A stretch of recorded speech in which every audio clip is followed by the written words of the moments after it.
This is the final day of the playing stage here at the V4 Future Sport Festival, and my oh my, we get to decide which will be the final two teams making their way through. And it's been an interesting event so far. Upsets from the very beginning, teams making it through that we may have not even expected to get there, but today it's do or die for these teams to try and make it to face off against some of the better opposition that are waiting in the next main event stage.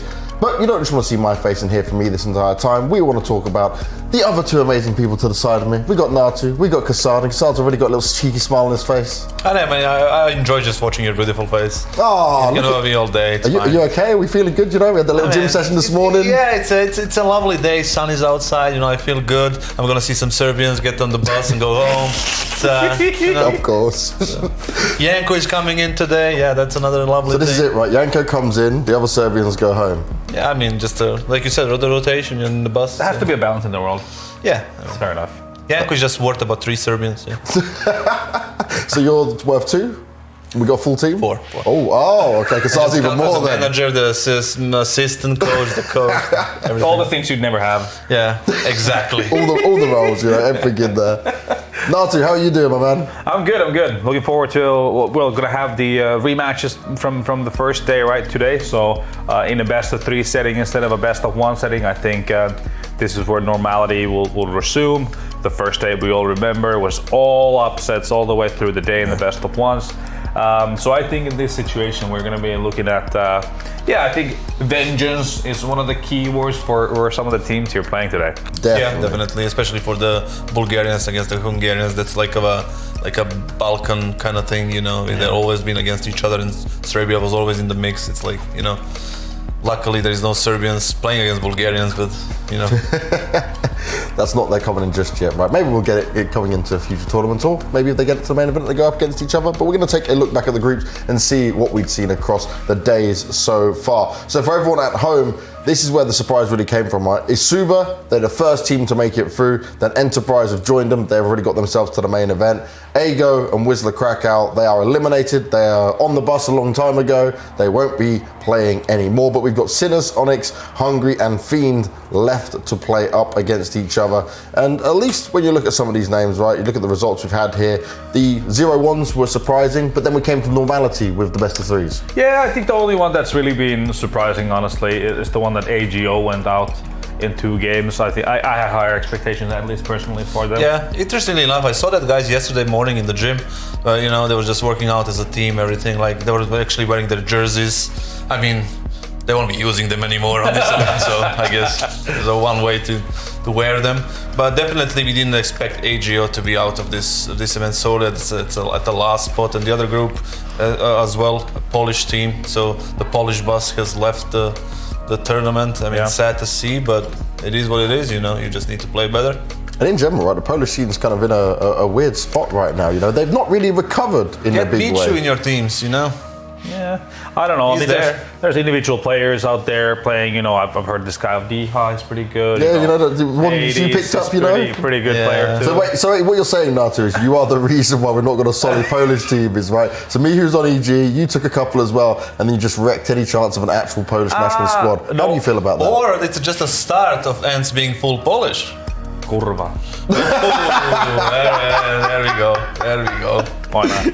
We're going to have a look at some of our stats coming out from this, right? Because we're going to start to actually look into what's been going on here in terms of the maps being played. And you know what? We've actually seen a bit of Ancient in here, which is, it's kind of a weird one. We've touched on it a few times, right? In the fact that it's a new map coming in. Some teams really don't know how to play it, but they'll just scrap it out. Other teams see a bit more well-versed on it. But in general, I'm still impressed with even seeing it being played out this many times. Garbage.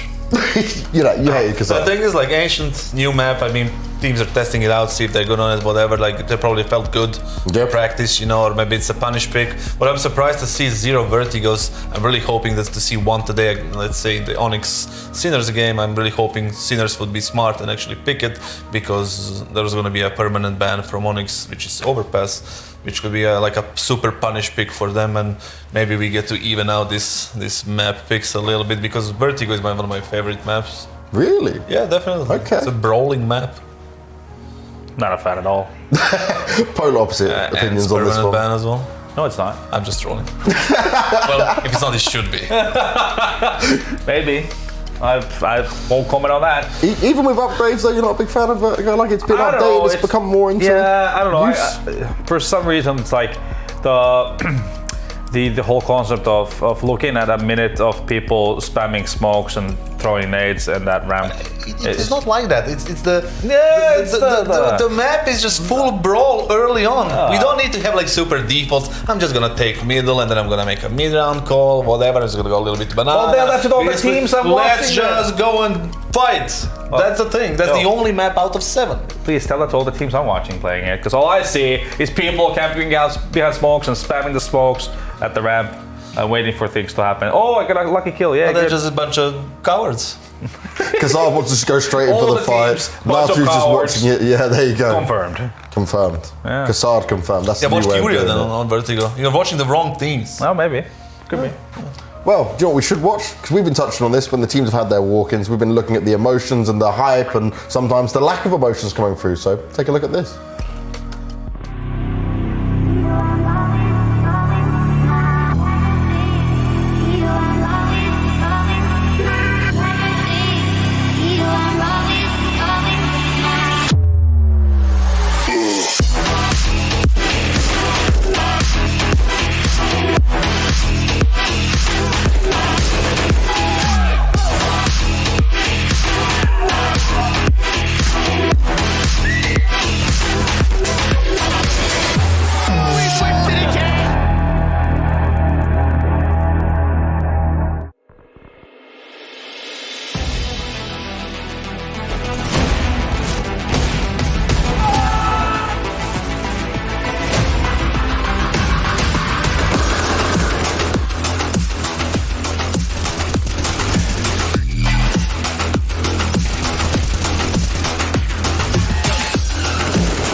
This is just the start of it all. The playing stage has already delivered some up and downs and crazy emotions, a bit of hype inside of it all as well. And that's one thing we're going to see probably a lot more of today when it comes to the crunch time of how important these games are. Yeah, I mean, I'm not sure if we're going to see the most emotional teams playing, especially in this first game. I don't think the Sinners guys seem like the most hype people, and their Serbian friends don't seem like it either. Yeah, but they won't have anything to Here we go. That's a happy different about. thing. Straight If away. they play like yesterday, They may as well just jump on the bus straight away. yeah, I mean, they can play from the bus as well. The thing is, like, yeah, but in the first game, no, probably not too much emotions, but in the second, I expect like a lot. At least in the first game, we were sitting in the green room, and the Bulgarians were playing against Hungarians, and there was a bit of a shouting, you know. Yeah. And I assume right now, tonight is going to be even more. You know, it's sad to see Fiend not being in the full lineup, you know, to see like a full power, or they're still a top 20 team, right? Like you said last day, and you know, it should be a good game for them. They should be happy, and they should be cheering, and they will be cheering for themselves, you know, kind of cheering themselves up, kind of. Let's say it like that. Now, looking at our Sinners lineup that we have here, right? Oscar, we know, we've spoken about over and over again. He's kind of reinventing himself at this point. Neofrag's also been very solid overall. But these guys, right, they're 100% the favourites coming into it. But is there still a world where you can see them losing? Because I know you're memeing on your boys there, Kasaj, you're saying ONYX, right, they're going to be getting on the bus real soon. But they still did beat him in that best of 1. Is there a single chance in the best of 3? No, I think not. I think it's a best of 3. They have a if the Sinners go for Vertigo, I don't think that there is any chance for ONYX. Even though they're Serbians, of course, they're my countrymen. I want them to win over Oscar and the company, whatever, right? But let's look at it realistically. Like I said, the map pool is not for them. The way they're not going for them, and the way Sinners played against AGO just shows that, you know, they're here to just make things right and go out to the groups and play in the second stage. Yeah, and also like one of the concerns I have is just looking at the way ONYX plays. It's nothing tactically magnificent by any stretch of the imagination. And if you think about them individually speaking as well in comparison to Sinners, they don't have players that outweigh the likes of Neofrag and Oscar, for example. You know, if Oscar even plays like 80% of his capabilities, ONYX is going to be in a world of trouble. Well, the closest we've had of it when you look at this ONYX lineup is Impulse has had a few moments in there, Dimke as well. But Dav right now, one of the lowest rated players in the whole tournament. Bondik, obviously, we said, what did you say, Nat? You had one good moment so far that you could even think about when it comes to it. And poor Arrow comes from the academy team, like German player looking to be like doing some damage here, kind of thrown in the deep end of it all, you know, coming into an event online. And yes, he may have looked individually at times okay, but he's still a player that doesn't have that experience there alongside the rest of them. Head-to-head 2-1 for Sinners overall. It was a 16-2, 16-11 first win for Sinners, and we see like 16-11 for the ONYX on this very event. Yep. It's a big difference when you're playing best of 3 than a best of 1, and you're now the tournament is set for Sinners. They're all ready for like more than a few days. You know, they're like familiar with the stage, with the environment, with everything else. And you mentioned it yourself. It's a Neofrag Oscar kind of show for them, and nobody can really match them. Dimke is really good. He really is, but I don't think he's like good enough to match both of them. Impulse had his moments, but you can see the maps here. They're really not going in favor of ONYX at all. Yeah, for sure. No overpass for them. Sinners not playing Dust 2. There's a lot of opportunities here for Sinners to pick up. I think the vertical pick would make a lot of sense. It just makes the most sense, because unless Sinners are, you know, just not confident in their vertigo, they just have to pick it. It's just a super punish pick, super easy, 1-0, 1-up for you, you know. We're going to take a look at the comparison though between Neofrag and Dimke. You mentioned just now Kassad and the fact that he's maybe the player that can stand up to two players. He's not maybe pulling off the kind of simple performance overall when you look at that side of things. But Neofrag has been a super positive revelation for this team, right? Because I remember when we saw him at the RMR, we saw him at Pro League, everyone was saying, okay, can he now do it against good teams? Well, he can, and it's even easier when he comes to an event like this. Yeah, Neofrag just showed that he's like a next, not big, but like good thing, potentially big thing for this team. And you can see the rating. He didn't have like a lot of like farming games, you know. He didn't farm like tier 4 teams. Yeah. He had like good events that he played, and rating of 142 is pretty high. 96 ADR. That's pretty sick. Solid. Right, when you have it. And then on the other side we have Dimke, who is like the best player of his team, the guy with a lot of potential. Never had like he made some wrong choices alongside his career, but he never had a chance to like be in a proper structured team under a solid IGL, under a solid support from the org. Partially his own fault, but you know, it's a little bit unfortunate for him as well. I guess for players like this as well, right? If you want to come out of your comfort zone, come out playing with alongside your countrymen, you've kind of got to look to go to an international roster as well, right? That's the. He was offered, but he refused. Ooh. Yeah, I mean. For sure, and there are certain countries and regions where that's kind of the way to go if you want to make a proper career out of it. It's just the way it is right now. And then maybe eventually, once you've gathered that experience from an international lineup, you can come back and. Let me tell you a little bit of part of the story from 2014 or 13. I think it's 14 when I switched back to coach, right? And then we had an idea to play for Dimke, Nico, Janko, and it was 2 more players I can't remember at this point, but Dimke was in the lineup and he refused. Yeah, and then he wanted to do something else or something, I can't remember, but he just didn't want to be in that lineup. And then Nico stayed a little bit with us, and then he went to Mouse Sports, and Janko stopped playing and turned to like analyst and observer work. Yeah. And so Dimke was the initial part of the Serbian lineup. Hunter wasn't there, Nexa wasn't there. Dimke was the piece that we thought he was, you know, the next one. Good piece of the team, and he didn't want to play. So he kind of stuck around in this like low-level teams. But the potential was always there with him. You know, he was a guy who can get the job done, like a turret, like a defensive turret, right? And then he just decided not to do it. And then we've got a player who's kind of done the opposite, right, in terms of Oscar. We're going to bring up some of the information around this man, because he had moments of absolute glory, right, in previous iterations and teams that he'd been a part of. He'd shown up in a good way. Then we kind of saw him just go missing for a while. You look at like these events, right, 2018, we go back to ECS Season 4, EPL Season 8, you know, like this is all very much back in the past, but he's now trying to bring himself back into this position. Do we think he's a player where he can make it back onto another international lineup? Or is he destined to just stay on here and help his fellow men out? I mean, I do respect that he has gone this route where he's probably recognized that he doesn't have the tier 1 opportunity straight away, but he needs to go a tier or 2 below and start working his way up, because there's no denying that Oscar is still very, very capable. He's already been able to establish that playing against some of the very best teams in the world. And while he was in that Mousesports team, for example, he was unbelievable. He could win games for his teams on his own. Dude is a beast. He can win like games by himself against the top tier teams, not just farming like ONYXs of the CS, right? It's he can deliver on a very high level, right? Constantly.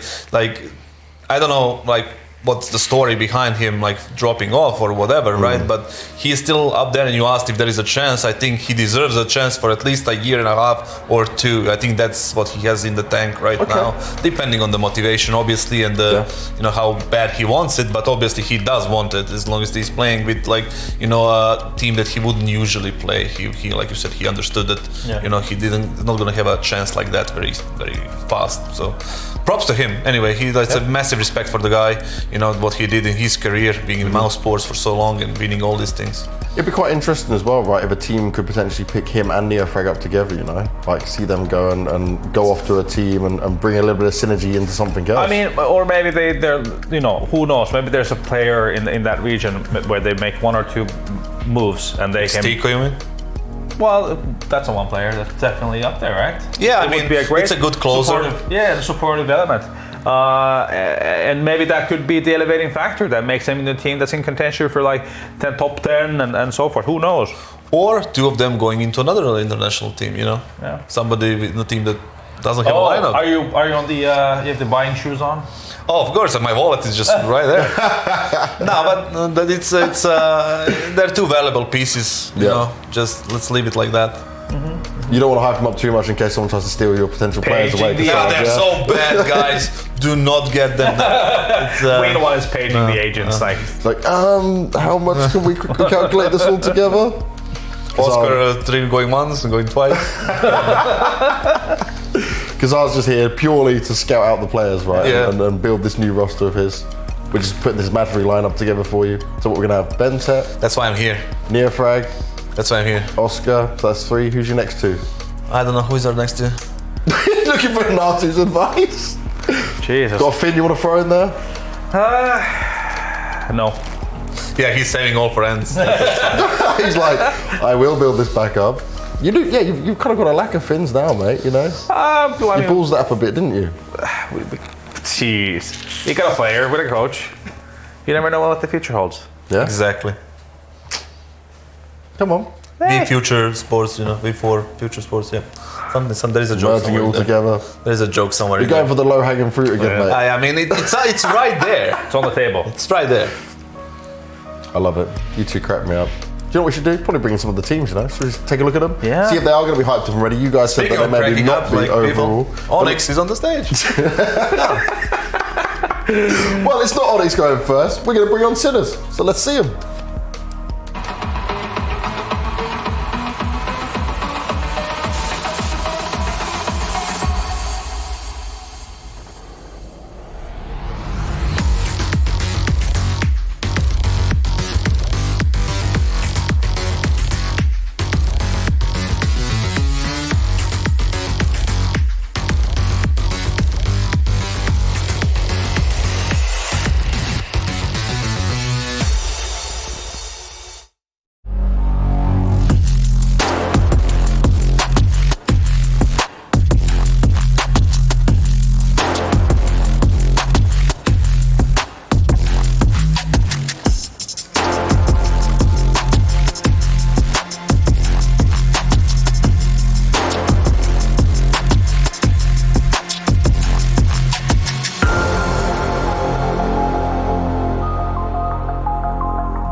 There you have it. It is Sinners on the stage, and we are looking to see if they can take their revenge against ONYX. In Kassar's eyes, that's going to be very easy to do. But before we talk about it, let's bring ONYX onto the stage and see if they're going to deliver some hype, or if they're just going to stroll in like everyone else with no emotions.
There you go. Impulse, Dimka, smiling away, happy as you like. I'll take that. There's a bit of emotions in there. Bondik got his Ukrainian flag out. Also, HLTV confirmed, changed his nickname. Yeah, now called Liru. I mean, maybe that's his, new revelation, a new career. Yeah, that's how he reinvents himself, so you can remember him. Exactly, yeah. Didn't remember he plays, so may as well just change the nickname. I got none. Because I was checked out straight away. I got nothing on that one. Nothing's happening with this one. We got a veto though, boys. We got Inferno starting off. Vertigo, you were correct, Kassad. Yeah, we'll have the Nuke Decider in play. Yeah, ONYX going for the comfort in terms of picking up Inferno. Yes, they won in that best of one as well on Inferno. I'm never a fan of playing the same map again when you've already won it. There's so much the opposing side can kind of learn from that. Learn more, yeah. Yeah. And the vertical pick, it makes a lot of sense. Yeah, this is a disaster veto for ONYX, honestly. I mean, they really have to win that Inferno again to have any kind of chance. Because I feel like Vertigo is just going to be just a slide. Stomp. Yeah, and any chance on Nuke? we saw yesterday they were fighting through. It was a really difficult match, but Isuba was. I don't even know how to rate that game. But anyway, I think it's a difficult veto. I'm just gonna be serious, right? I really want them to win, and go to the main stage because my countrymen. But yeah, you gotta be realistic. Looking at the veto, looking at the form, looking at the player's skill, whatever, it's almost impossible. And we saw our predictions coming up on the screen there. We may have helped them out by jinxing it completely because we all went for Sinners. We all went with the logical choice. No wild ones. Not even Dwayne throwing out something. Yeah, we're all normal. Yeah. Finally, we got there. Sort of normal. Yeah, ish. At this point. But you know what? Let's get ourselves into the game. Let's see how this best of three is going to go down. We've spoke enough, but it's time for these two gentlemen in Eternal J and Dweg to do their thing. The question on my mind is how many sins will Sinners commit to take revenge against ONYX? It did see Kassad having more doubts about that veto, but last time he did that, ONYX actually won the match. So I don't know. To me, however, I look at this veto and I have a similar sort of a notion of how this is going to go down. Inferno might be the one map that they can take, but I feel like Sinners should have this one at the very least in 3 maps. Yeah, I think it's probably going to be a 2-0, even though we saw Inferno going the way of the ONYX side last time around, Jay. You have a look at those beer ones and go, geez, what a great result out for ONYX. They got the upset. So did every other team in the best of ones. So I don't know how much sort of sense we can put into that. For ONYX, we really need to see some of the individuals step up. For Impulse, he's second in the event for success in opening jewels. He's going to be a guy to really keep an eye out for. And Dav's got to try and get some improvements. He's ranked 40 out of 40 players with the worst rating in this event. Yeah, 100%. There must have been something in the air on that first day to allow those upsets to come to the fold. Whether or not there is still something in the air on day 3 is yet to be seen. But definitely when you take a look at the consistency of results, best of 3s, as we all know, tends to have the more, sensible sort of outcomes. So we're looking at this and thinking that Sinners are going to take this overall. You think 2 maps. Yeah. I'm going to give at least a little bit of leeway to ONYX. I feel like Inferno could go their way. It's still going to be tough, though. All these maps are a very difficult affair for them, and I feel like Sinners are so hungry to prove their undefeated streak coming into this tournament against this team was well justified. And look at the way the Czechs bounced back in their game against AGO on day 1. 2-0, relatively convincing, didn't seem like a struggle. Where you look at ONYX yesterday, they almost lost that best of 3 in 2 maps rather than just 3. Indeed they did, and I believe it was Kassad that said that their golden ticket has been lost against Isuba, so there's only a bronze ticket available to them against the Sinners side as we get to the first round, the pistol round of our first map of Inferno. CT start out for the ONYX boys. Sinners set in with the Glocks across the board, only a limited amount of utility for B-Stick. Yeah, you'd have to imagine just the banana contact straight away onto Dav is going to be the first point of call. Try and get some of those rotators over of Arrow and Impulse into that B side. Dav taking the contact, just falling back passive. Not doing any damage on that first phase, just keeping him suppressed behind the broken wall. Standard stuff. In this solo contact position. He's got no backup. The rotations will be extremely slow. And he's so back passive as well, not even in the bomb site itself. The flashes will go over, the smoke will go down towards Cross. Can't challenge on any of these players. There is a gap, actually, but he can't exploit it. We'll dish out a little bit towards B-Stick, but it's a 5v5 retake. Yeah, this could still be okay. You've got a smoke down for Banana, you've got a flash and an incendiary to work with, and even for Dav, he's hearing all these footsteps. Backup has arrived to try bail him out. Dav will get that 1 kill on Zedko. Impulse follows suit on Oscar. Neofrag trying to hold down his position. He's got 1, but no more. Bondik with a 3rd kill for the CT side. Shock's down going to try trade Arrow, who's such low amounts. 1 point of health for him. He still doesn't fall. It's B-Stick now alone, trying his best to hold on. It's not going to happen today. It's a clean pistol for ONYX. Yeah, that looked very simple, and they didn't even really use a lot of their utility there. Impulse used the flash super late after they'd already got all of the kills in from that construction position. Didn't even have to use the incendiary. And what that shows for ONYX is rather than forcing the fights came to them. Sinners over-aggressed. They try to take that construction control, really see if they can get a man advantage, and instead they lost a lot of those fights up close and personal. It's a positive start for them. Want to get those pistols and conversions on the board, and again, try and convert this one big map for them. The AKs are going to get brought out by the Sinners side. They did get that bomb plant bonus, so 3 rifles, 2 deagles will be in play. It's not too terrible against what ONYX have. If you remember back to that best of 3 we saw between these two teams, 16-2 on Inferno, a 13-2 half on that CT side for Sinners. Okay, yeah, the result was slightly different in the best of 1. Sinners on CT, though, if they can give themselves a good enough lead, would be comfortable going into this second round. We can see the way that ONYX are putting pressure down and towards Banana. Neofrag looking to find impact. Tagged up initially to 84, that HG's landed him to 52, so slightly better follow-up there from the CT forces. Dav and Impulse have taken quite a fair amount of damage in return, so it's overall a HP advantage through the favour of the Sinners side. Still got those 3 rifles, of course, for the CTs, the 2 SMGs to back up, so automatics across the entire board. Same can't be said for the Ts. A decently timed resmoke, disallowing Sinners to get that quick brackets control, and instead they're going to start regrouping up towards this B side. And something that we have seen ONYX do from time to time is retake that top Banana control. They were definitely doing that in the game against Asuba. Crossfire held with Arrow ready for the counter smoke. Start up immediately. Stops them from pressing forward here. They'll pass smokes back over towards Oscar, who's looking to set some utility on the execution. 40 seconds, though. They're going to run this timer pretty low on the Sinners camp before the execute really comes in. It is that about now. Smoke blocked out by Dav. We'll still keep him away with looking into that position on the entrance. Arrow with that kill. SMG in the back lanes. And draws first blood in the round. Again, that stalls Sinners, who continue to let this timer tick further lower. Sprays continue towards Dav. He's behind that smoke. Tagged up of his own accord. Arrow refaces. Gets another frag on Shock. Neofrag finally with a trade, but that's allowed Impulse to turn his M4 into a kill. 4 versus 2 trades back. Oscar's going to try and get both of these players, but Arrow still holding. Does a lot of damage towards him, so sets up an advantage in the 2v2. What a recovery this has been now for Oscar, but the job's not done. 2v2, no utility to use on the post plant. They need a kill, and they need to try and waste time. Bondic leaning up first towards Banana. Dimkey not too far away from CT entrance either. He actually smokes out the construction entrance. Leaning at Oscar. Just going to wait here and expect the contact push. Bondic looks into the back lanes. Oscar takes 5 and almost loses it out, but Zedko's there to bail him out. Dimkey now knows where both players are. He's got Oscar on low. Gets him down. Looks for Zedko as well and gets a solid clutch there for the second to the board. Dimkey really having to show up. I was going to give a lot of praise there for ONYX with the way they stalled time on Banana with the defensive. We saw 3 on B. They hold on to their nades really late into the round. They make it difficult.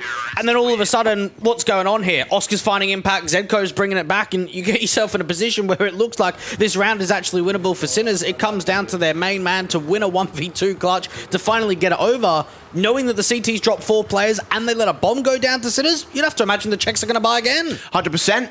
100%. 4 players fell, loads of damage being done. All in all, like a kind of an eco to a certain extent, but on the basis of the fact that it's the money gain, of course. So technically you could treat it as an eco, even though they had rifles involved on the Sinners side.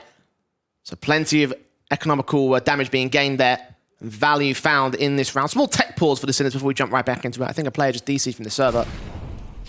Still the 2-0 start for ONYX. So in terms of the numbers themselves, they have got the start that they want. Obviously, there's a bit more context behind that, though.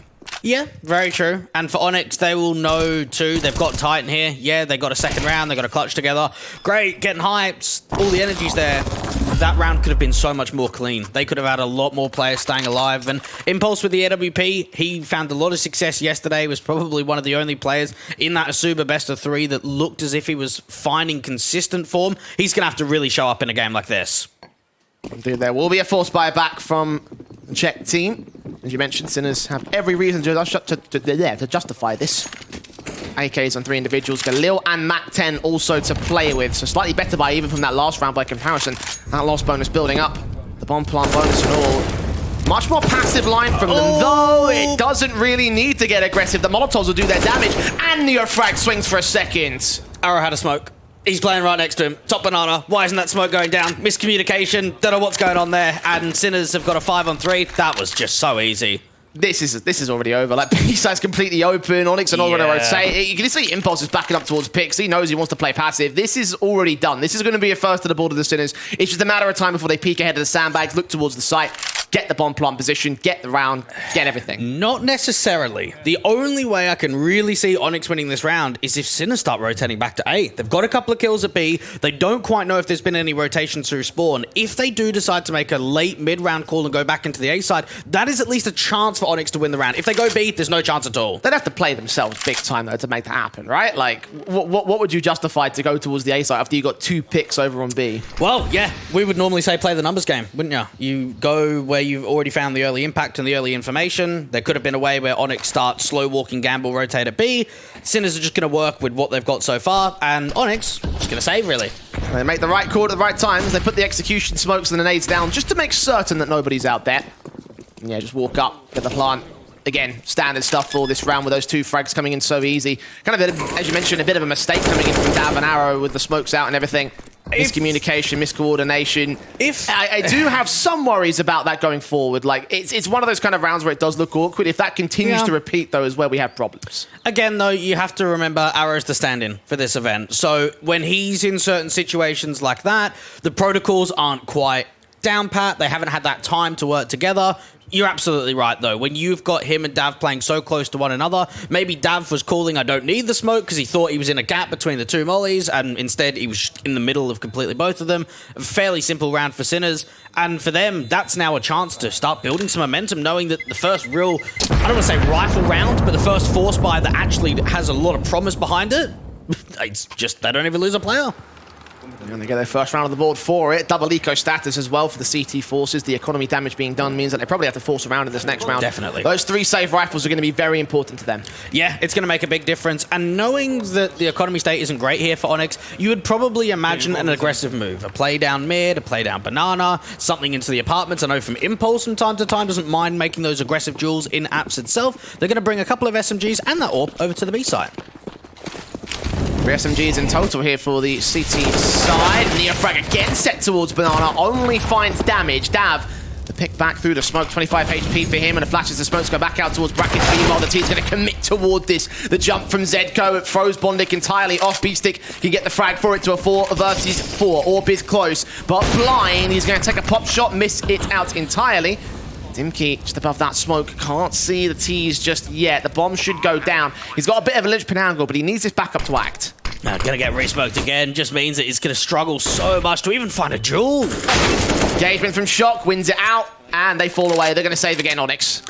They didn't do a lot wrong there for ONYX. They made the right call. They know that, okay, we're double eco status, we've got 3 weapons saved in, let's make an aggressive play. They push down Banana, Dav gets an opening man advantage, they start rotating back to A. The problem is, the anchors aren't really doing enough. Bondic doesn't find anything. Dimkey, who is in pit, needs to get a 1-for-1. When you're bringing 3B early round, your A players have got to do damage. And in that round right there, they just didn't. Yeah, it was a bit of a weakened round, however. They did just have that 1 rifle out on Dimkey, that 1 M4, the AWP, way caught off on rotations. Arrow does pick up an AK off one of the dead players. I think that was Neofrag that fell. So there is something that they can gain at least from this particular round, but it was also a force buy. Yeah, they won't force again. Yeah, they've got a few weapons saved in. It would be ballsy, and it would definitely be uncharacteristic if they decide to buy it up and force it in. Inferno for ONYX played 17 times in the last 3 months, a 59% win rate. And looking at Impulse and Dimkey as their 2 players that typically step up on Inferno. Another sort of counteraction we've seen is Sinners have played Inferno twice in this event. ONYX have played Inferno twice in this event. That one Inferno result that they have together was, of course, won by ONYX. Again, it's the reason why I say that they have at least a chance to do something in this particular map. Fast plays out from the Sinner side to take control and prove me wrong. Fast up towards the short control. Smoke Arch, Smoke Library. AK Zedko does not see the USP back out towards Mini Pit. Dimkey is very well known. Bondic finally reveals himself to his death and his demise. And immediately a save call. So many save calls in from this CT side thus far. I mean, it does have a bit of a worrying trend as the game goes on. I understand it for these early rounds because the economy's not great, but when do we start asking they have to back themselves? Well, probably not in a round where they gamble stacking the wrong side. You have to remember, you can't just look at it from the perspective of, oh, it's a save, oh, it's a go. You have to look at the positioning. You have to look at where they are. And right there, ONYX brings so many players to be. that if you go A, you're pretty much saving already at that point. So Sinners, they're able to get a lead, get their third round. And we talk about the environment, right, when these kind of younger teams and younger players come to LAN. I remember before we had day one, I was seeing all the ONYX guys in their bathrobes down the pool, enjoying it all. And I guess you do have to try and be comfortable because it is a different environment, whether it's before the event, but you're still here at LAN. Gotta focus up. The Golden AK. A couple of new nice skins I've been liking from the souvenir packages, even though I got none of them. There has been some good ones. I like these skins. I don't have them, though. Story of my life, really, isn't it? Story of Sinner's life, 3-2 to the board. They just gained 3 on the trot pretty nicely. Still kept those first couple of rounds that ONYX had as competitive as they could possibly make it. Onto the guns once again, buys in from a couple of players. A little bit of saved cash as well for ONYX. They've kept a couple of these players just saved. Of course, Arrow had the AK from a couple of rounds prior. I think it was Impulse that had the AWP from 3 rounds prior. All saved into the CT forces as they try and bear down upon the automatics. Sinners setting with the defaults, mostly towards Banana on the aggression. You could even show right here for ONYX how passive it is towards this banana position. They're going to have some sound cues, some information that players are here towards top banana. They can start retaking it, force them away. Even these nades, though, they're just not doing any damage. Taking that position and falling back for Zedco's part. AWP of Impulse leans in. You've got Incendiaries being placed out by the CT. Smoke's continuing to come down towards the broken wall angle, just keep them suppressed. They're doing a pretty decent job thanks to that utility. Doesn't lead to a kill. And it means as well, they've been baited so much of this util, and they haven't really gained anything with it. They haven't been able to put any damage down. They haven't been even able to aggress into a fight. So going back into this A site, you've got Bondic and Dimkey trying to hold with 1 HG, 1 smoke, and a flash, and that's it. 40 seconds. B-Stick still lurking out towards that banana position. The rest of the T's fall up towards apartments and in middle control. Smoke out towards long indicates probably an absent short split. Flash ready to go over. Bondic and Dimkey. Blind as bats. Kill can come into Zedco. Dav does find 1 trade back alongside Dimkey with the M4. 2 frags to the SMG and a 4v2. The CTs have held down the back lines and the bomb's been dropped with 13 seconds left. Oscar trying to force it back out towards long. He gets that 1 frag. AWP of Impulse comes right back in and Dimkey can make it a double and make it a 3rd round for ONYX. And that was a good protocol coming through from ONYX. They've got some good spacing with some of those trade players. You could see Bondic just completely blinded, trying to get down to mini pit. Can't see anything. And then you've got Dav with the MP9 playing slightly aggressive from that default box. You've got Dimkey on the wide angle out from pit. He's able to get a multi-frag in. And finally, we start to see some form in from Dimkey. And ONYX break the streak of 3 in a row from Sinners. Of course, making it evens at 3 apiece and have guns out for both sides. The economy building up for the T side line. A very important round for the state of the cash for ONYX to win. Setting with 2 AKs also safe from the previous round, so firepower plenty for these boys. Impulse's firepower set into the apartments with the AWP, but Shock's walked right past him, going quickly out of the apartments, it seems. Flashbang forward, Dimkey's got a lot of work to do. He's looked for that gap in the smoke and hasn't seen where Shock is at, puts the nade in apps themselves.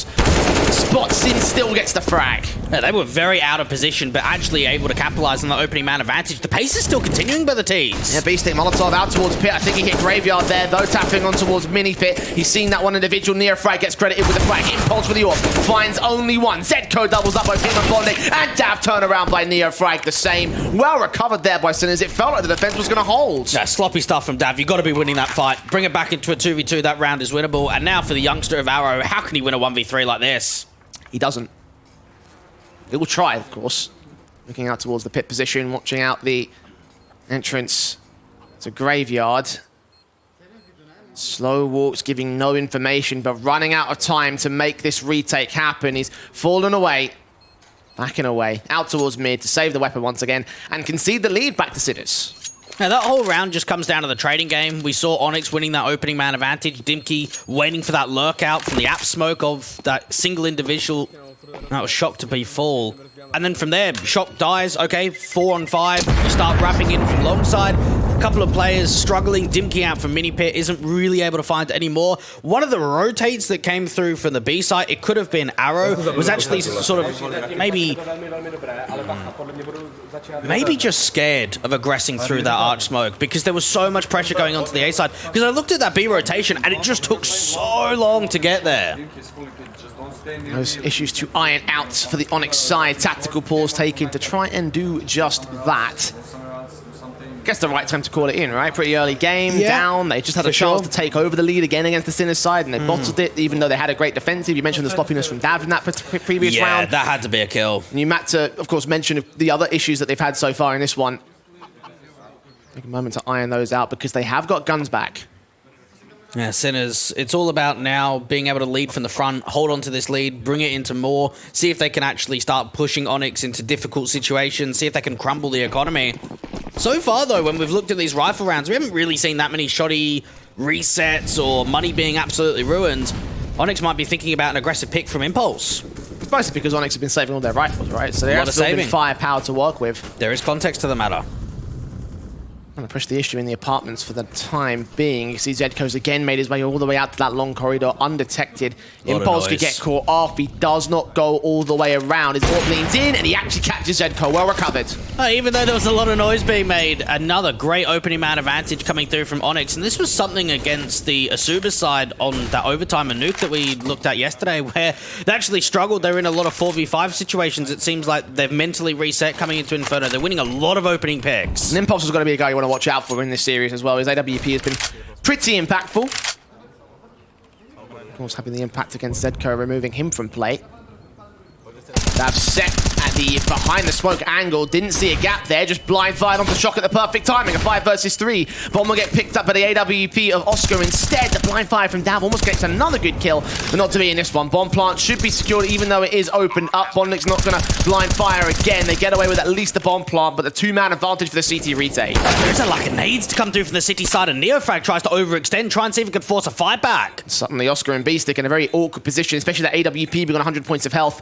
Needs to land every shot perfectly. B-Stick's got to survive for as long as is humanly possible. Peeking for the first and the second. Oscar looking back for the triple, perhaps Arrow caught off by B-Stick instead as they peek together and bring it back to a 2 versus 2. The T's holding on as Dimki desperate to trade back. Oscar here based upon B-Stick gets another kill, and somehow these two players, quite literally pinned in corners, are going to fight their way back into the 5th round. How does it feel to get kicked into the teeth? My goodness, how do they bring back a 2v5 situation? That is just pure class coming through from Sinners, and that is an absolute tilter if you are ONYX. That round is yours. You've done everything right up until that point. The way that Impulse gets the opening man advantage, Dav makes it a 5-on-3, Neofrag over aggresses through the CT smoke, he gets caught off, and then Oscar out in new box cannot just get forced in the open. He's hitting all his shots, he's got the distraction pulled from Pillar. I can't believe that round gets won. Another tactical called in by ONYX right here, appropriately so. Like, the issues were not ironed out from that previous tactical, and you could see it right there. How do you lose a 4v2, 5v2 situation? Yeah. Like, that's borderline impossible to concede that one. How they managed to do that is all down to mistakes over from the ONYX side. Yeah, and honestly, Jay, when you would think about maybe playing that situation online, you could probably say 9 times out of 10, you win that round. When you're on LAN, when the pressure's here, when you know and you have the feeling that the round is over and done, you could just see how many individual picks. You know, Dav's swinging and no one else is, and then Bondix on the angle when Impulse is, when Arrow isn't swinging too. So you've got a lot of situations there when once they knew the AWP was there, why aren't they peeking together? Despite the heavy damage coming in against the Sinners in that previous round, they lost all 5 players in that exchange. Still have the gun advantage versus ONYX, who are down to pistols. Impulse's AWP was safe in the previous round, and he does find B-Stick to kick things off. At least use that hero weapon, right? See if he can get some impact in, try and see if he can find another pick towards Banana. That could put them in a grand position. There's no idea that Neofrag's behind that wall. Does see the shoulder bait and finally Shock to catch him off. So 4v4 with that hero rifle removed from play now. Can't get it back. Dav will try hunt for it, or just hold the deagle at the very least. Now smoked off from Coffin's cross, also locked down to Dimki, can't see anything on rotation either.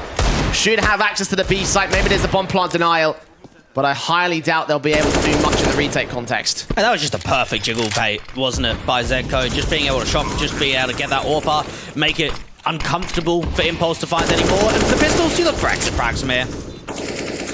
Will do their best at least, but the kills are still coming in for the T side line. Neofrag, another frag through smoke. He is low, 24 HP, potential in terms of his casualty. And he grabs that second orb to get rid of it over the little wall on the banana position. What do you call that bit? Like, What, the spam wall? no, not spam wall. Like the out of bounds wall to the left. You understand what I'm talking about?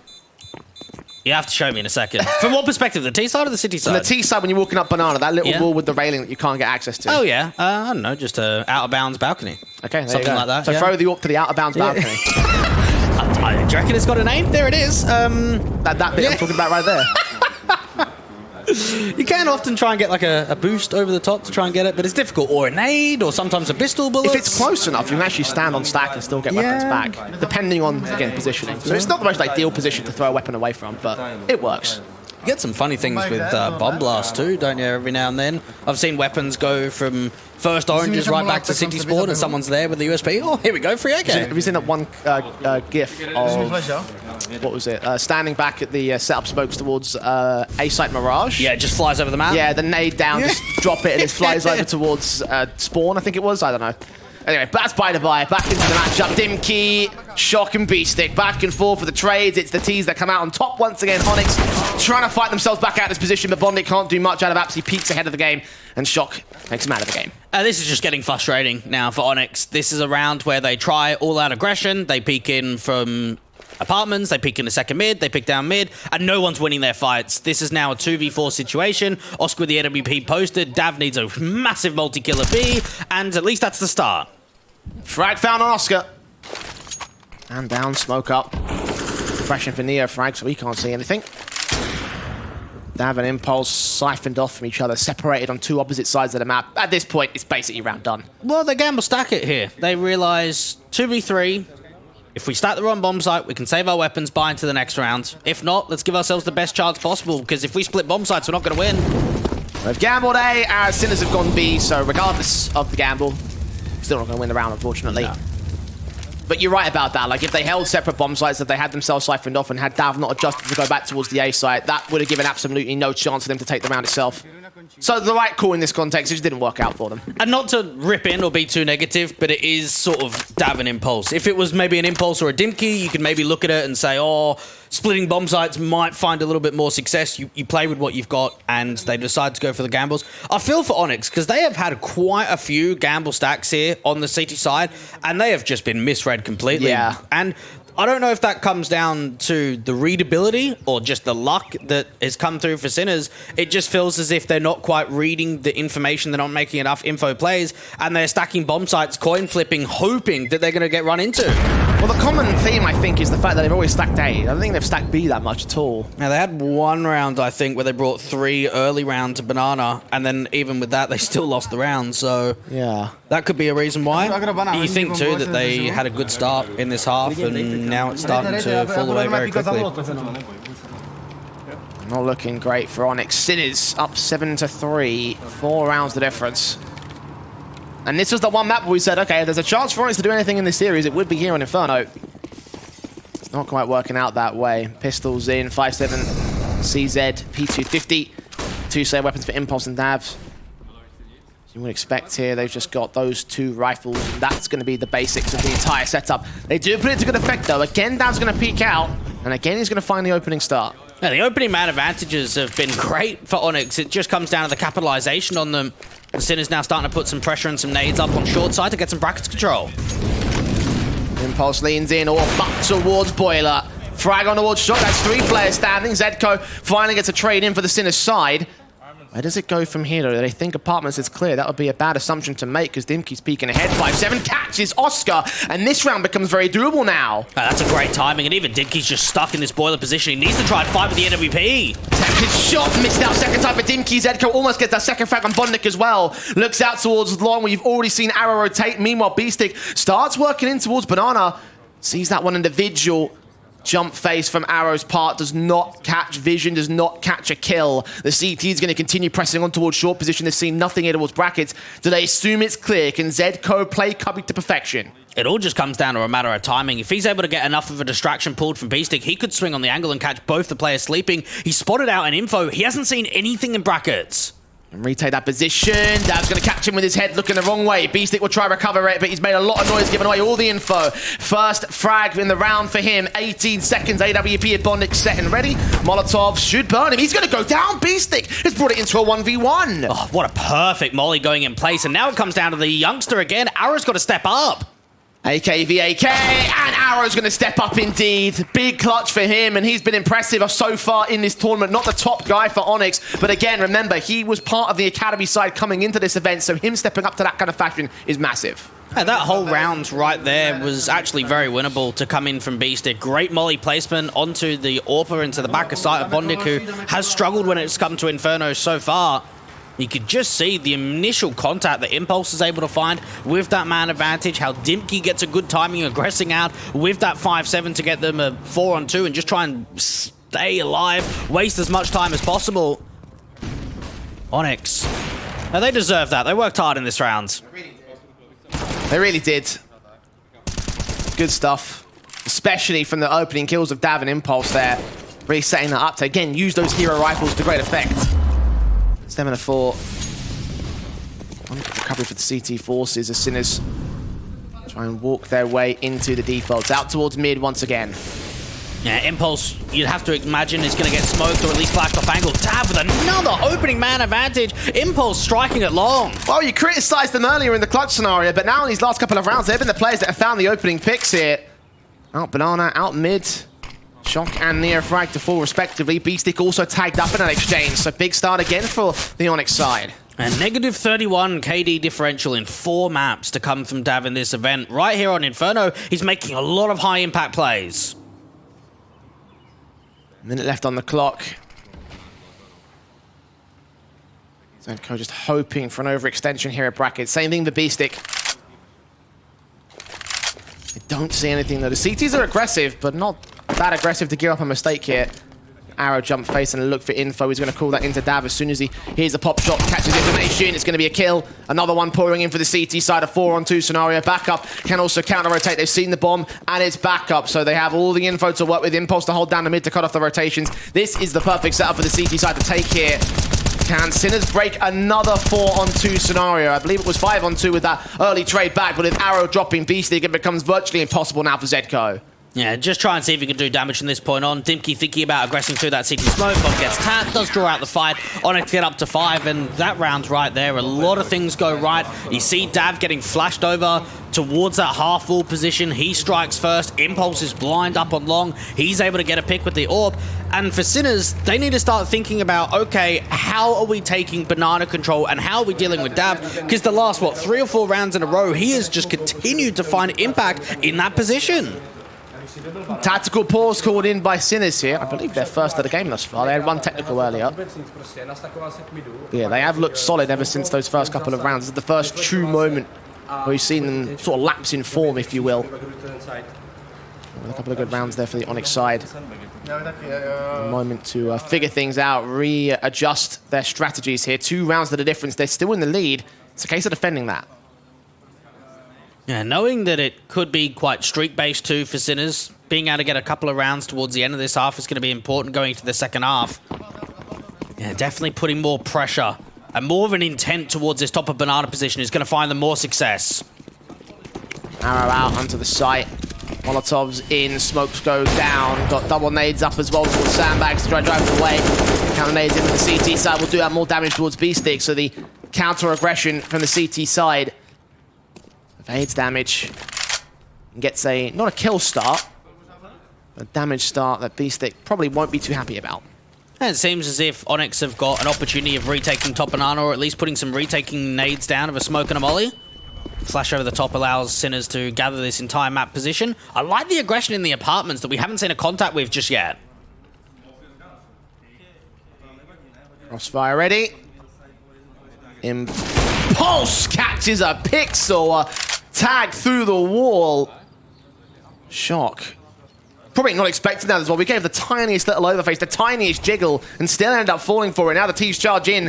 Got long defended by Bondic, who makes it a frag. It's a follow-up from Impulse that is missed out. Zedco's tagged pretty heavily. A 4-on-3 though. It favors the CT side. They just got to try and see if he could buy an opportunity for some of those rotating players, and that actually might lean into Oscar catching off Arrow and CT. Around, back turned, or bust seen, but still not fragged. Otto's going to try and give chase against this M4 here. Around the fountain to engage against the player over construction. He's been spotted ahead of his teammate. In fact, Arrow! Oh, that transfer, that triple is fantastic! Shot to the heart and everything. 6 to the board of ONYX. Yeah, Big's coming on in this event a little bit later on, the German team there, but they're having a look at Arrow. This is exciting stuff. His first outing on land, if I remember correctly. That's right. Before this event, he'd played 9 maps on HLTV with an average of an 0.85 rating. Unbelievable stuff for him. Watch it again, because it's worthy of a replay, I'll give you that. The transfer, man, alive. It's a massive, massive play for him and a massive play for ONYX, and now within 1. It's a play that starts really hyping up ONYX and knowing, okay, we're actually in this. It looked like it was off to a bad start here in this first half. Now we're starting to bring it back. The lead is only 1 here for Sinners, and they're on an eco. This should be an easy 7 for ONYX. Nades up already for Dimkey, doing damage to Oscar. Neo frag. Beastic took a little bit of that as well. Impulse was tagged early in the round, though. Execution, smoke set in. Line up for Dimkey. Only finds the 1 frag, actually. Shock, the jump face. Beastic baited in the shot and the spray to go against the rest of the T-side forces. They're still heavily tagged here against the low. Bondic with 1 and 2. Impulse will burn Oscar. Bondic makes it a triple. And as you mentioned, easy as anything. Yeah, they lose 1 player. Not really much there. A lot of utility coming down, being quite successful. Their HE placement has been on point for this City side. And for Sinners, probably felt as if they deserved more here. They were up 7-3. They've lost the last 4 rounds in a row. Only getting 1 bomb plan has kind of put their economy in an odd state. They will at least be able to get the rifles out into round 15. Guns up, AWP. And for Impulse alone, Sinners do not have 1 in play this time, so the AK's out. And the entries here towards Banana have been fantastic for the CT side, so not surprising that Impulse will take that AWP in for the first contact. Flashed off angle though, didn't get a chance at the kill. Oh, what a peek in from Dimkey. Just getting a flash over the top from Bondic. No players there to trade from Sinners, so Oscar falls, and that's a man advantage again. Gained pretty easily, no responsive opportunities for Sinners here. Continue to play out, the smoke's going back down. ONYX counter with a standard Molotov set as well.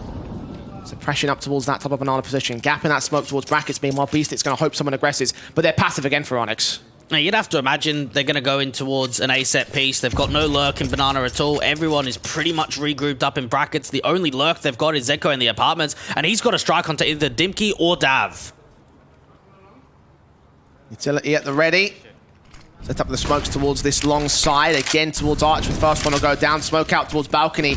Let's go to try and work in. Molotov towards Dimkey. Keeping him blind and suppressed. Got to use that smoke. Shock will find Bondic. Dav ahead of the apartment's face. Drops in alongside Dimkey. They get 1 straight back at the T-side line, but Dav still holds his frag. It's Beastic in a 1 versus 3 to clutch this round. He's spotted his man, but no info on the 2 rotators. He's going to face them directly, see where Arrow is, only get a tag for his trouble. They've got all the info to play with, and time is ticking away against Beastic. He's still leaning out, sees that AWP, sees Arrow again, but doesn't get either of those picks. Good effort in the clutch, but ONYX are going to have the half at 8-7. I'm surprised about some of the protocols and situations not being as high tier as I expect from Sinners. That one in that round is a prime example of how Dav is in mini-pit. They know where he is, and rather than dual peeking together with 2 players, they actually give up individual duels. They don't swing on the contact. It means that Neofrag is forced in a 1v1 situation, and then finally that last player can't really do much at all. Try and isolate some of them.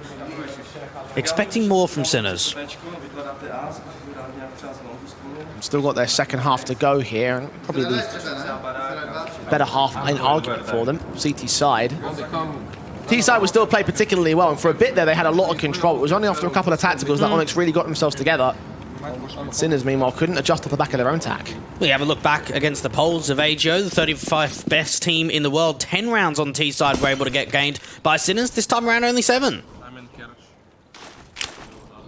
The pistol round coming in for their CT defensive. They've got Neofrag set with the CZ in this one. USPs across the rest of the board, and Glocks out for everybody over on the ONYX T. ONYX will lead the charge up towards the Bernardo control with 3 players to defend against him here. Neofrag will get heard by that tag of the decoy nade. Nades down against Bondic. dish out that early damage. That's a pretty cheeky position, actually. Just throw the decoy in that cubby angle and see if you can get a contact of where he is. Going quickly into brackets now. Oscar's smoked, but still blind firing, connecting onto Dimkey. Zedko with a slight HP advantage above that player, but gooshed up anyway. Takes fight and does win against Dimkey. Impulse there with responsive. Big gap for the right-hand side of that smoke, but Arrow's going to abuse it instead. No chance for Sinners to get the trade. They're down a man in the retake. This is looking promising for ONYX. Just slow it down, play the advantage, and make sure you're peeking on each other's contact. There should be no way Sinners win this round. USP watching the graveyard angle. Shock. Eye set to the back lines. Looking on shutters, looking on towards that pit position. Dav, Arrow, Bondic. Crossfire locked, CT players looking around the corner, but they're just going to back off. Save that Kevlar above all else. Oh, great shot coming through from Arrow again. 12 kills and 5 deaths. Impressive stuff from him. Indeed it is. Line to the board of ONYX as they maintain and start to extend this lead here. Oscar trying to get some excess at the very least, get a consolation prize out of this round. But again, not a round the Sinners can win. The bomb's gone up. And there's no money to back them up here. Do they force the buy? You would imagine so. Try and see if you can put pressure back on, get Oscar on a scout. Deagle's out for the majority of them. Sinners. Now, need to strike quickly because this streak is starting to get out of control by ONYX. Similar signs of what we saw during the best of one as well. Again, this was the map they played. This is the map that ONYX upset Sinners on earlier in the group stage. They would love to do it again. The Eagles set in, CZ, scout for Zedko. Has spotted one player out towards mid, but doesn't get a shot. It all just comes down to the timing. Hoping to see if we can catch one of those players from T-Spawn getting back into the bottom of Banana. Now for Sinners, they're going to know that their util is quite light. So if you can hold on to those smokes late into the round, try and see if you can force a bait and force an over-rotation. Zedko just spotting quite a lot of information. He spotted 2 players getting to Banana. Walks in for 2 players in Banana, backed up by a couple of players out towards these stairs. So careful again from ONYX. So passive, as it's been a bit characteristic for their playstyle over the course of this lad. Yeah, definitely so. I'm working with the information, knowing that they spotted a couple of players in Banana Crossing. You rotate Oscar over, even rotate Zedko too. The problem here is an over-rotation. That at least is a very well-timed re-smoke. They do need to start bringing players back over to A though. Yeah, 4-man stack up from Sinners. They've left it all on Shock really to defend this site. But I think that smoke is going to at least tempt ONYX into rotating out to Banana. 40 seconds to the clock. But no, they're going to commit A. Now, this round is pretty much over. This is going to be an ONYX's 10th. Running into 1 player. Zedko's rotating back, but it's probably too late. Scouts watching here. They're going to go for the wrap, but they're not going to do that. Flashbang.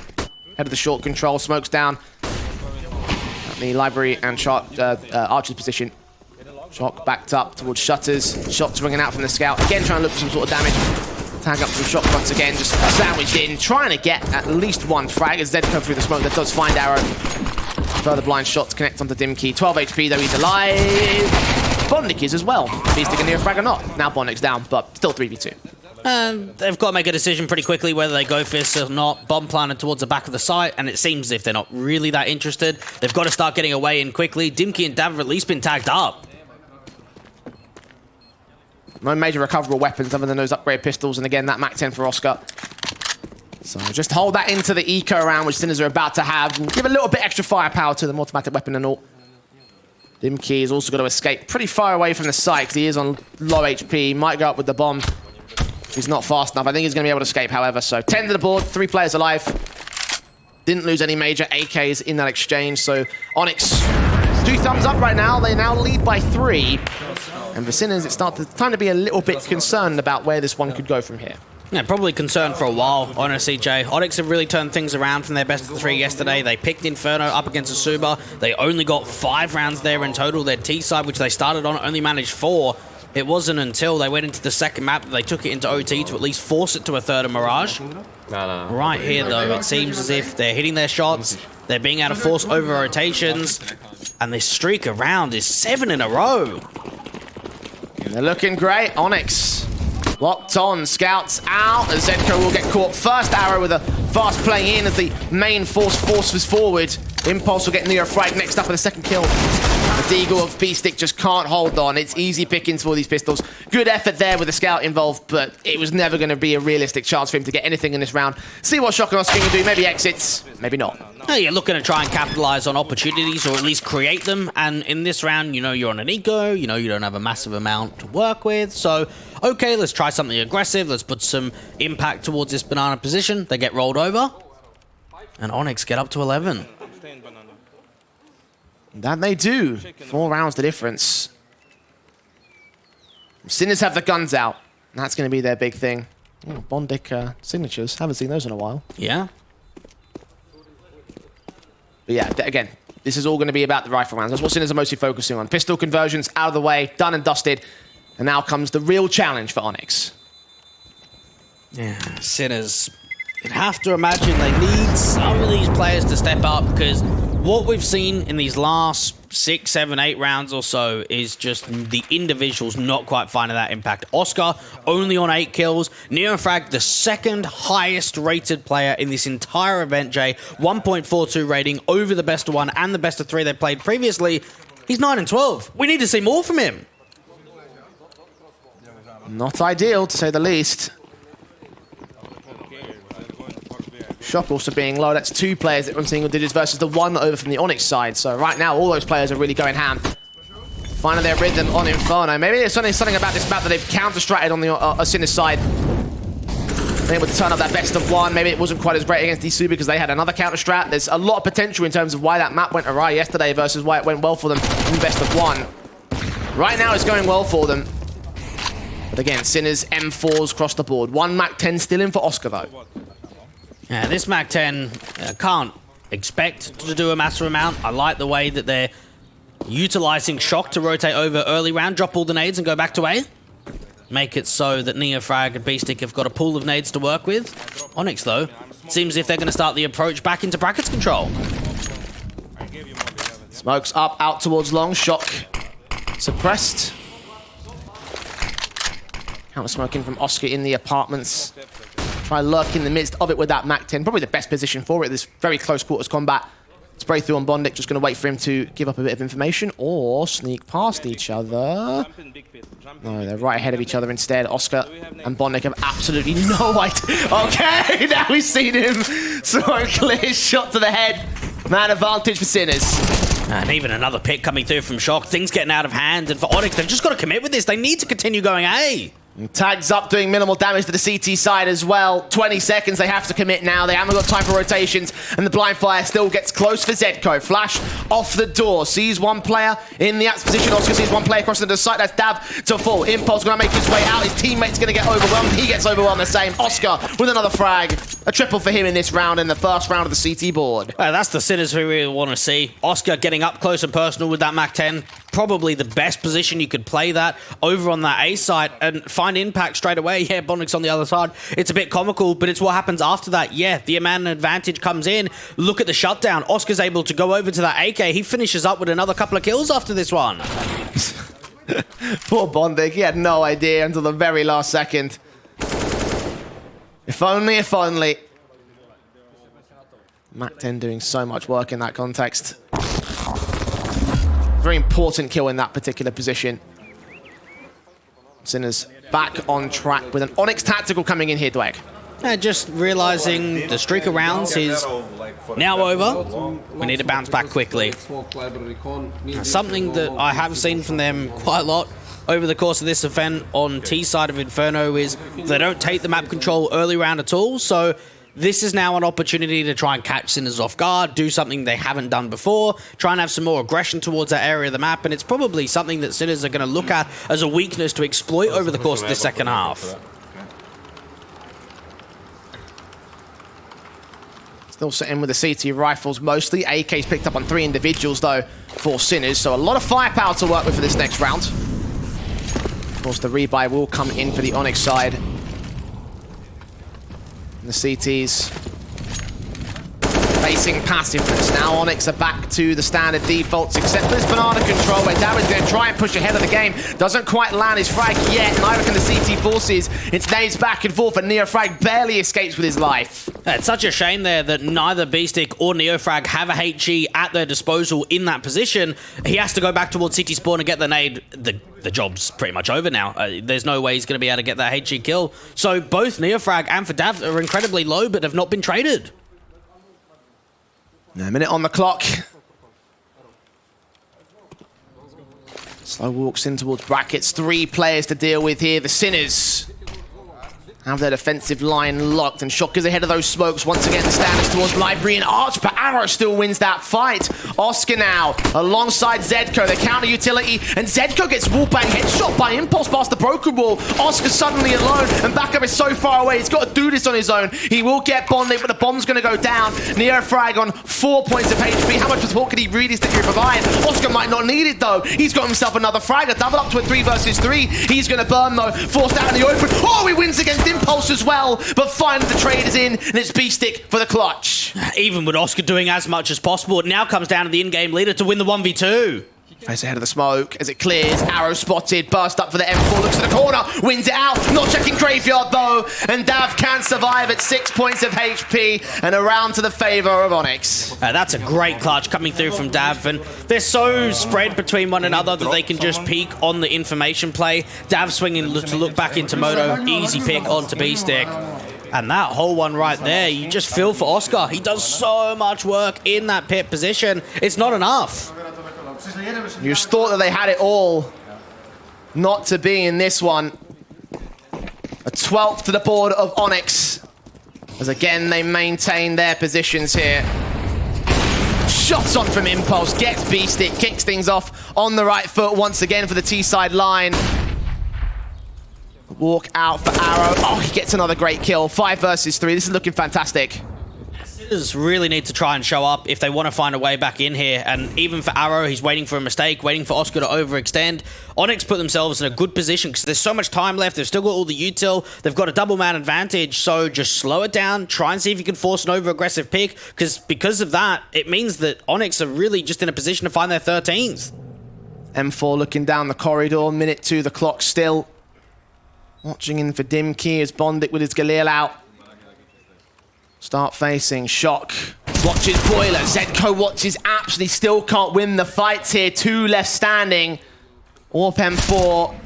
M4 engages again towards the mid control. We've got an Incendiary set up the position as soon as he wants to use it over for Shock. But Oscar is going to peek in direct towards Banana. Gets a kill. Finally a trade. Needs this second, but Arrow lets him go no further. B-site's under siege.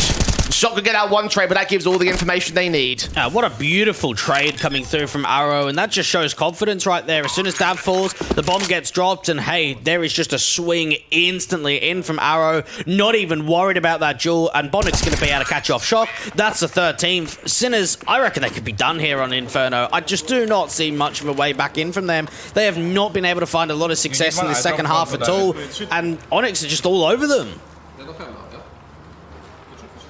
Sinners could be on to lose this one once again. Tech pause coming in for them. Not quite tactical, although I wouldn't be surprised if it was tactical at this stage, Dweg.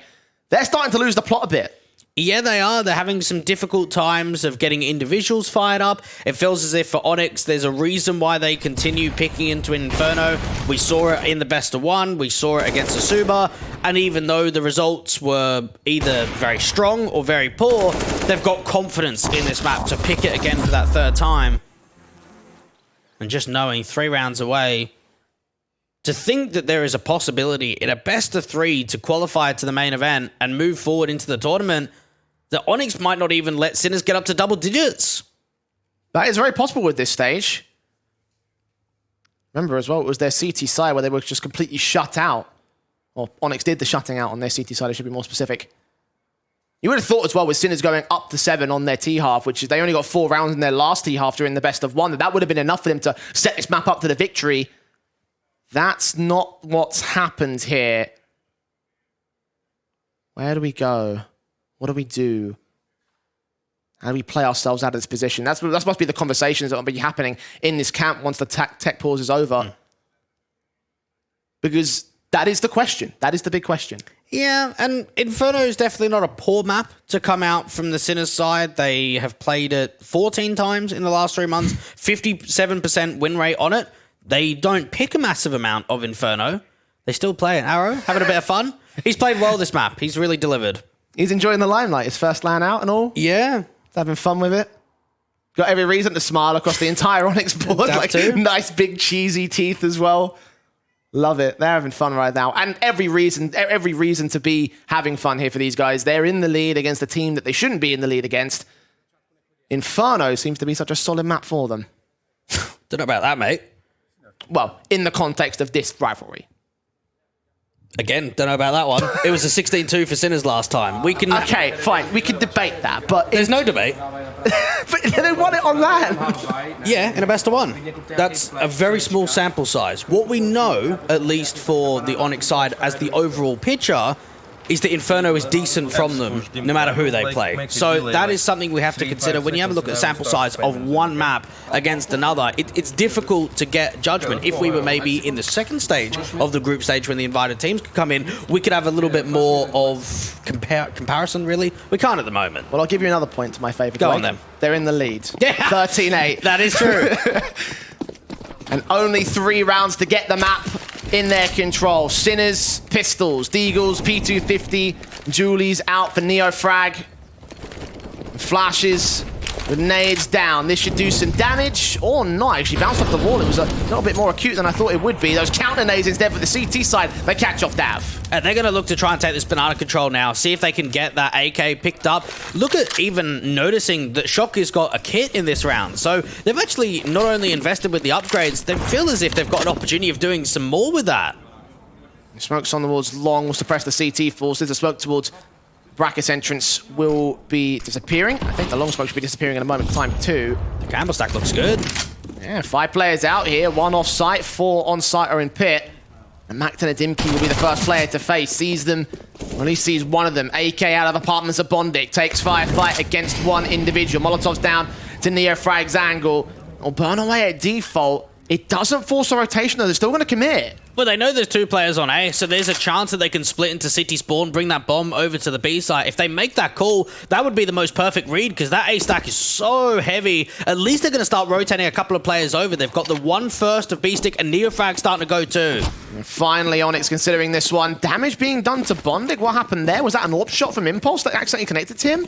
It might well have been. Smoke down across, flashbang coming over. Neofrag with Julies. Sees where Dimki is, but the flash is so well timed that he gets blinded off. All the B-Stick in the back lines. Deagle desperately looking for heads, and he's found one. Impulse to face him next, tags up, he's got a second kill with Shock support. B-Stick gets a triple, and he is a B-Stick indeed. A 9th to the board of the Sinners. Oh, what is going on there with ONYX? Poor spacing again.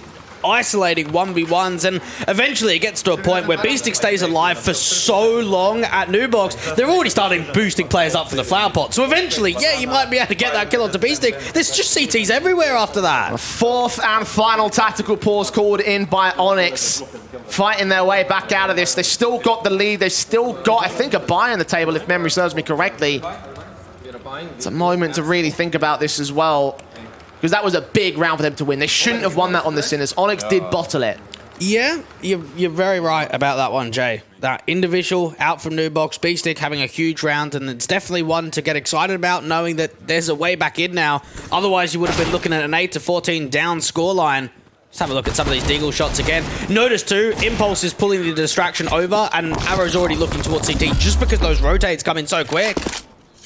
Look at the buyback for ONYX as well, and how much damage that round just did to them. Sinners, 4 rifles. Dimki and Dav have MAC-10s in play. Bondic set with the AK, looking out to the apartment's entrance. Doesn't see them here. Passive positions held by Sinners, and that's kind of what's worked for them. Yeah, knowing that there's 2 players without head Kevlar, there's a chance that these MAC-10s could do well. Lining up for an Apps pop to come in for the T side. That resmoke's going to cancel, at least for the moment. Push them back. Force them into the boiler position. Take away one of the crucial entry points that ONYX have tried to abuse time and time again on this T side line. Great nade. Nice nade. Oscar's got so much damage. That's going to be the chips coming in, and even some of the rotations. You can see Neofrag not seeing anything from Banana. They're going to rotate both B-Stick and Shock over to A. And Neofrag just to play contact, jump phase, maybe take a pop shot, maybe put some utility down. or just take himself away towards the side, but the execution comes into A. Great spray from Zedco, doubles up on 2. Got B-Stick on site to deal with Dav, leaving Arrow and Impulse 2v5. Impulse on 12 points of HP. Arrow can get 1, but Shock deals with him the same. Impulse has got to save. Just get out of there, bring that AWP into the next round, hope you don't get hunted after time. And now I wonder if a few of these ONYX players start thinking to themselves in this sort of position, Jay, if we won the eco. Yeah. If we won the eco, does that change things? Because now you can start really feeling a way back in for Sinners. They'll get to double digits, so we do evade that eventuality.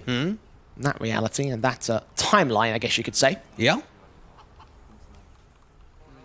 And get ourselves within 3 now of the ONYX boys.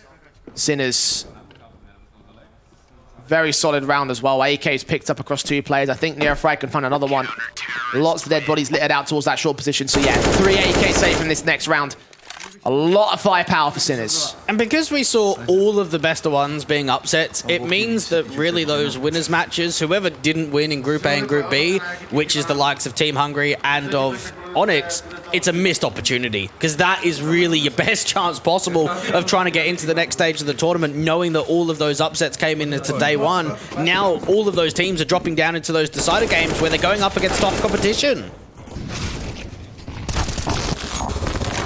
Very important round for Sinners to win here. It's pistols now out for the ONYX boys. No force buy around the AWP, so Impulse is going to have some problems in the next round buy. Regardless of whether he saves or not. Honestly, it might be worth it to play passive and try and attempt the save so we can get an AWP out for the next round. Yeah, you could be right. If they can get a bomb down too, that would also help the situation slightly. Flash over the top, try and get Impulse to peek in onto that long angle. I'd be surprised if Oscar re-peeks without any kind of nades. There's a flashbang over it. Doesn't catch the AWP. Impulse is caught looking away anyway. Counter flashes continue coming in for the T-side line, but that's all their utility now exhausted. They've gained only brackets for it, and only 1 player in brackets. Nothing out towards Banana. They've got Neofrag set with the AK that could defend against them all here. It's not that hard for him to line them all up. You'd have to imagine, get those Glocks in for a bait. Try and see if they can pull some distraction, pull some of the crosshairs over, and then allow that AWP to be the 2nd or 3rd player in to find impact. Impulse has seen Neofrag. I think Neofrag caught him on the jump face as well. Smoke at the ready. Them to pull their way forward. Does he use that on command? Does he try and put it down with great timing? He puts one out there towards the cross before they get above the, or ahead of the broken wall. Shock set with his AK out. 1 smoke left on Zedco, all the way back on the A side though.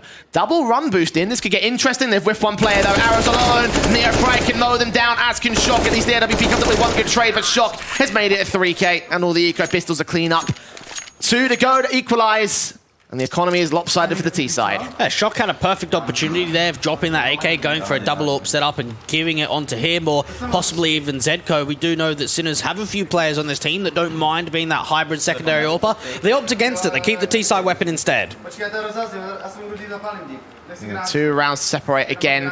Imagine there should be AKs above those 4 players, and yes, Dimki, Dav, Arrow, Bondik, AKs across the board. Impulse only with the 1 Deagle.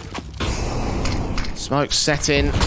Incendiary's back on to try and suppress this pistol from pressing any sort of issue here in Banana. Yeah, B-Stick just trying to keep the free range, keep the nades on, make sure that it's uncomfortable to take this Banana position for ONYX. Dual peek out to the apartments, they peek together. No one there for the city side. Yeah, saw that utility and assumed he would be up there, but he got out of dodge. Smart play again from the T side. The Deagle finally gets taken out. Neofrag to remove the only pistol on the T side from play. He is tagged up, but it's a man down for ONYX. This momentum from Sinners is starting to get scary for ONYX, because they are starting to pull a lot of rounds ahead. They're looking more comfortable, and even B-Stick is starting to hear some of the util and the footsteps at long. They've got no tactical pauses left, so they can't break that momentum either. AK leaning in for B-Stick. He thinks he might be safe. Dimki could give him a bit of a rude awakening. Smoke on Archie's point blank, kisses Dimki as he takes him out of the round. A 4 versus 4, a trade at last, and Shock gets caught sleeping. Zedco's going to find those trades, and indeed he does. 2 frags, almost a 3rd, so close on Arrow. The AWP of Oscar can find out responsive. I think he spotted Bondik on the site as well. A 1v2 for the Ukrainian veteran here. Smoke's up, counteracted by the T-side line. Bondik. Oh, this is This is risky, but it could well pay off. They've both gone past him. Bondix on the flank. Oh my goodness, Neofrag turns around at the right time and just holds the retake. That was a decent attempt there from Bondix, trying to get in behind, see if he can get a 2-for-1. And you can notice as well the individual of Zedco out in mini pit. They just keep feeding him individual jewels. I feel for Dimkey because that double entry out in longside was everything. That was such a sick kill onto the arch rotation. Another player on default falls to him, and you feel as if Dimkey's just won the round, and then hang on a minute, no! Bonding's going to be kicking himself after that. Like, surely he must be. 13-12. Could have well been 14-11. And that might have been enough there for ONYX to finally get this map under wraps. Now they've got pistols to let Sinners equalize against them. They're going to concede the lead. And already Arrow's fallen. The Tech-9s, in theory, could rush down the site, maybe get a bomb plant, maybe steal the round itself. Those are all maybes, though. Yeah, Arrow needs a helping hand. The youngster has been incredible into this game. Yeah. Neofrag thinking about aggressing through the banana smoke. I don't know how I feel about this. This is maybe too much aggression, but it's confidence. It works anyway, so it's not too much of a worry in the grand scale of things. I agree with you. I disagree with the overall aggression, but it's kills, it's fine, it's an eco.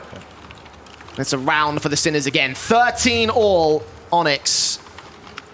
Such a great position to work from, and they've lost it all now. They've got guns at least. They can still try to get it back. And this was something that we were mentioning, I think it was for the Asuba side yesterday on Nuke, that we just saw the tacticals being used too early. I mean, for you and I, we love it when teams use their tactics. You've got forward for a reason. Sometimes, though, if you use those tacticals too early on, Jay, you put yourself in a rough position. Yeah, and ONYX are kind of in that rough position now. I mean, they were spreading out over the course of the map, but they've used all four, and they've used all four for the last 5 rounds or so.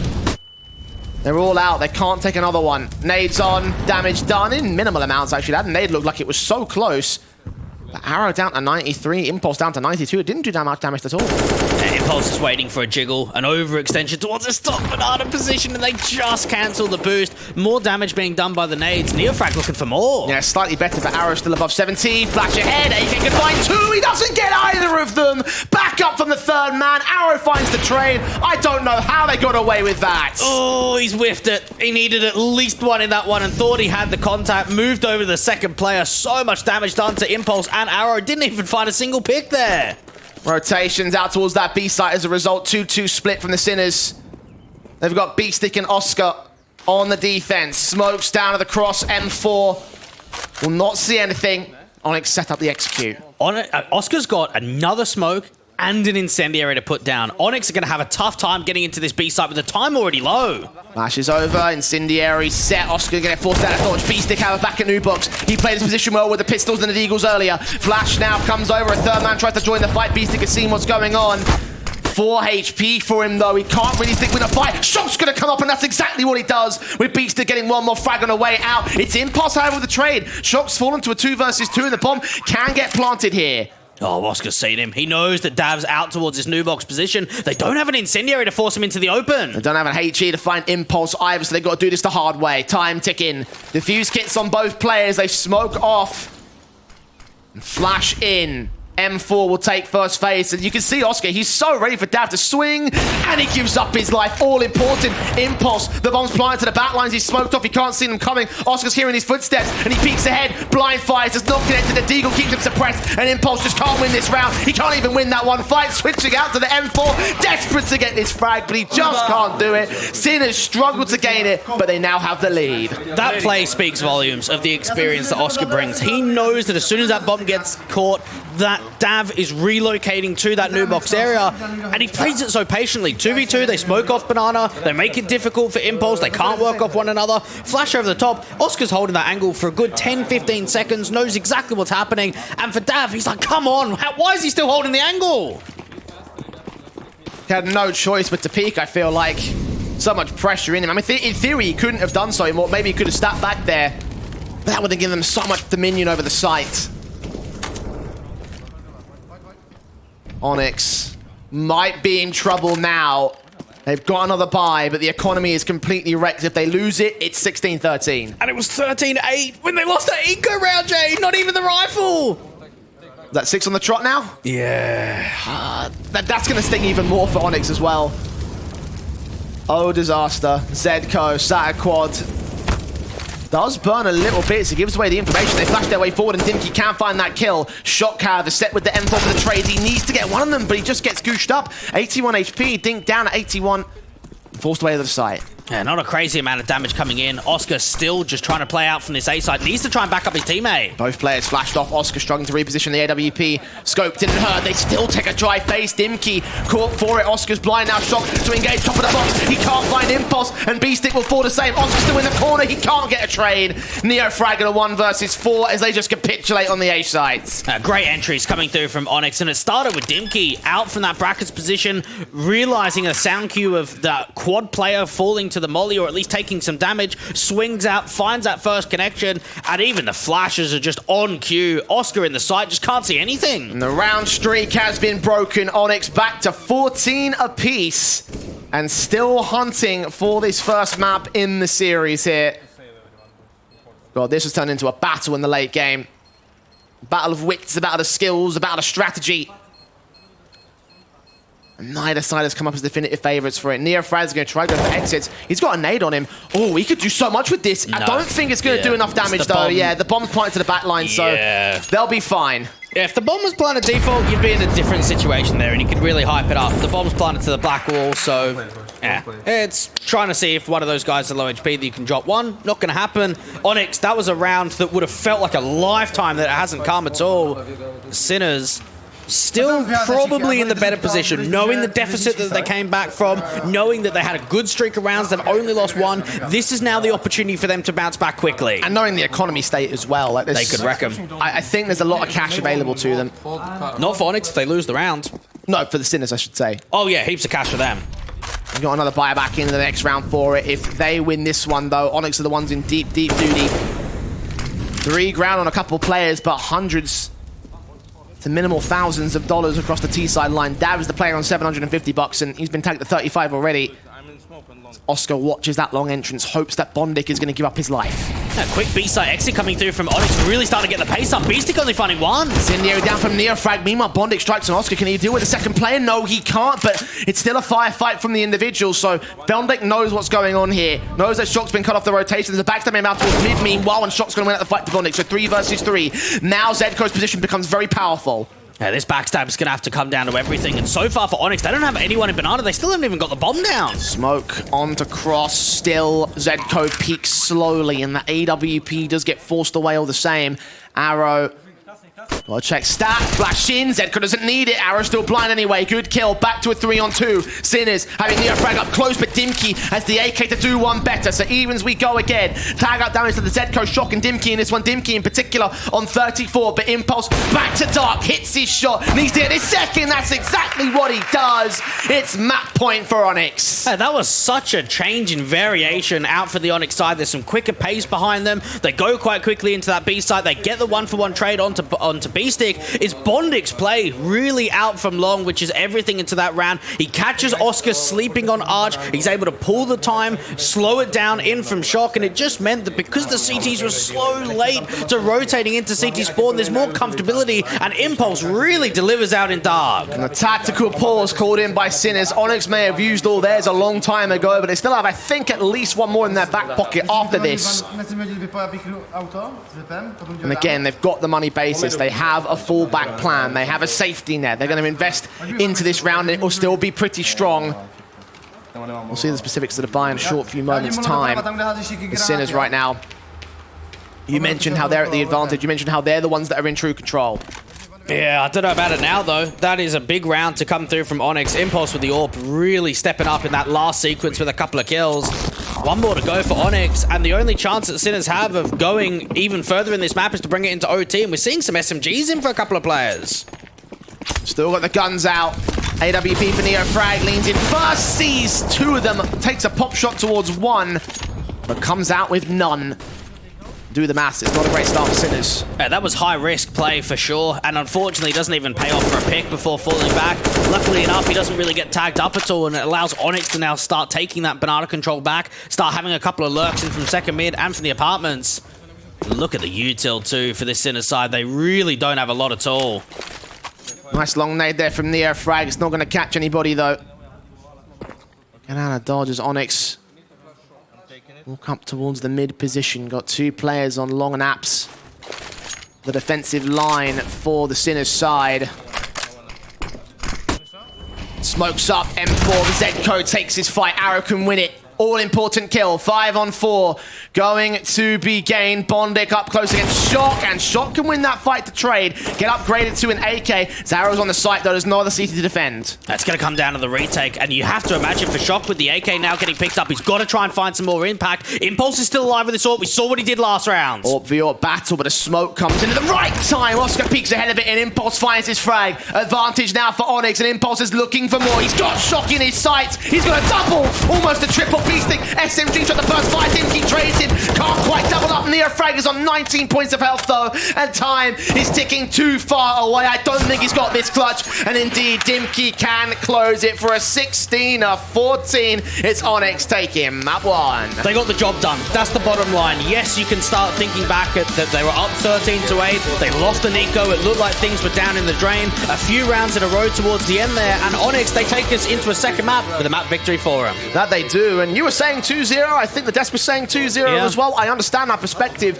I think we're giving ONYX a lot less credit than they really deserve, though. Like, again, it was a tough map, but it was always going to be tough against the Sinners side. So for them to come out with a victory, that's still pretty massive in this best of 3. Yeah, it is, and it's a way in, because otherwise, if ONYX don't win this map, I can't see a way back in for the second map. So knowing whatever the scoreline is, whether it's 16-8, whether it's 16-14, they still got themselves in a 1-0 position. Absolutely, and in spite of that map win, we still have to consider the rest of the best of 3 series. It's still going to be a tough ask for them to win out on our second map of Vertigo, which will be our first Vertigo of the tournament as well, Dweg. So we'll head towards a relatively short break, and when we come back, the Death are going to break down that first map and preview map number 2.